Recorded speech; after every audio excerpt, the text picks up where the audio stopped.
कि जो सेहत की सहूलियात हैं वो जिस तरह से आवाम को क्वालिटी मिलनी चाहिए थी, उनकी एक्सेस होनी चाहिए थी, उस पे मैं 100% खुश नहीं।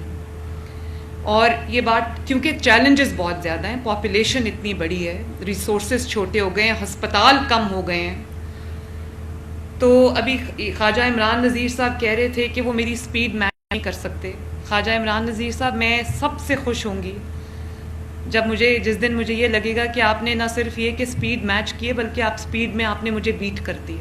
क्योंकि आपके स्पीड में, आपके और ख्वाजा सलमान रफ़ीक साहब के आगे निकलने का मतलब ये है कि लोगों को बेहतर से बेहतर सहूलियात जो हैं वो मिलने लगी हैं। लेकिन इस पर्टिकुलर इशू पे जो हम 150 BHUs को मरियम नवाज़ क्लिनिक्स में तब्दील करने जा रहे हैं, उसमें मैं आपको, ख्वाजा इमरान नज़ीर साहब, आपकी टीम को, नादिया, आपको मैं दिल की गहराइयों से अप्रिशिएट भी करना चाहती हूँ, शाबाश भी करना चाहती हूँ, और आपके पूरे डिपार्टमेंट को वेल डन।